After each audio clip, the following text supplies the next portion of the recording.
Grimm's Fairy Tales, Mother Holle, by the Brothers Grimm. A long time ago there stood a cottage at the edge of the woods.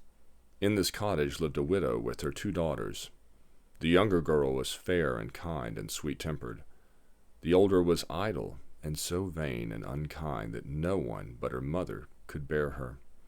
Strange to say, the mother loved her far better than her sister. The younger girl did all the work of the house and had hard words besides. Every day she had to sit by the spring in the yard and spin till her fingers bled.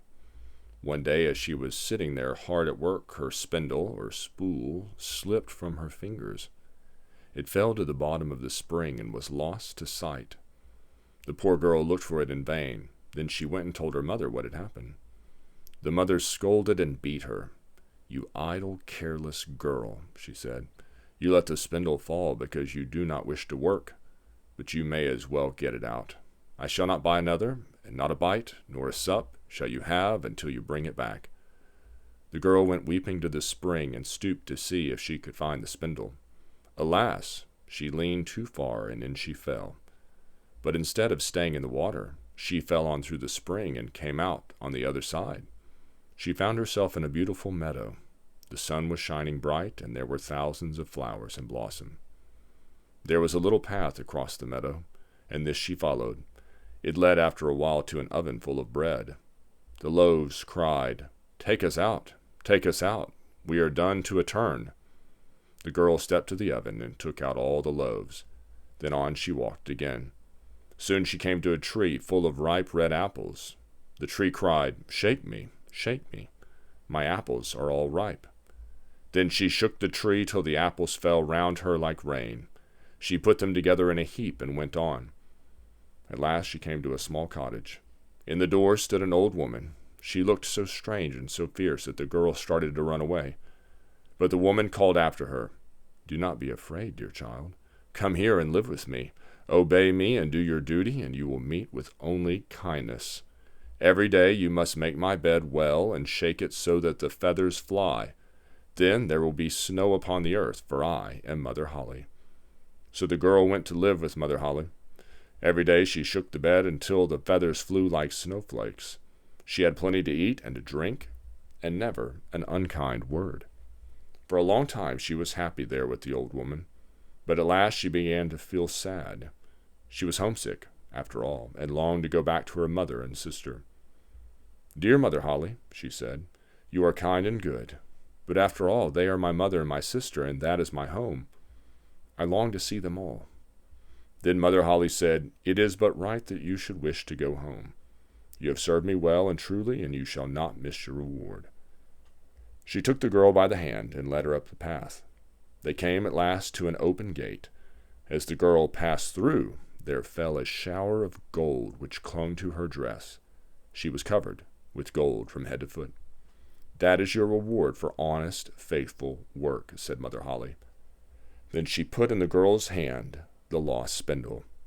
The gate closed. All at once the girl found herself beside the spring in her mother's yard. A cock perched on the wall crowed, "Cock-a-doodle-doo, gold-covered maiden, a welcome to you." Because of the gold, her mother and sister were glad to see her and spoke kindly. "Where have you been?" they asked. She told them all that had happened. Then the mother said to her favorite, "You must go to Mother Holle, my dear, and get a share of her gold." The older daughter went out and sat beside the spring to spin. She wanted riches without work, and she would not spin long enough nor fast enough to make her fingers bleed. Till there was blood on the spindle, it would not go down to the bottom of the spring. So the girl put her hand in a thorn bush and pricked her finger. A few drops of blood fell on the spindle. Then she threw it into the spring and jumped in after it. She found herself in the beautiful meadow, and walked down the path till she came to the oven. She heard the loaves cry, take us out, we shall burn, for we have been long baking." But the idle girl answered, "No, indeed, I have no wish to soil my hands on an oven or to burn my fingers with hot loaves." On she walked until she came to the apple tree. shake me, it cried. "My apples are all quite ripe." "That I will not," she answered. Some of your apples might fall on my head." And she walked lazily on. After a while she came to the door of Mother Holle's house. She walked straight in and offered to serve the old woman. "Very well," said Mother Holle, and told her what to do. For a whole day the girl worked well. She was thinking of the gold which she hoped to have. On the second day she did not do so well, and on the third day it was worse. Day after day passed. She got up late in the morning. She did not sweep under the bed. She never shook the bed so as to make the feathers fly. Every day she grew more idle and more rude. "I do not need you any longer," said Mother Holle at last. "You may go home." The girl was tired of staying where she was not spoiled and petted. Off she ran down the path without even saying goodbye. The gate was open. "Ah," she thought, "the golden rain will come when I pass through." So she walked very slowly, but instead of gold, down came a kettle of tar and pitch. "That is the reward of such service as yours," called Mother Holle after her. The gate shut behind the idle girl, and she found herself at home. The cock crowed loudly. "Cock-a-doodle-doo, pitch-covered maiden, no welcome to you." The pitch stuck close. It clung not only to her clothes, but to her skin and her hair. Do what she would as long as she lived, it never came off.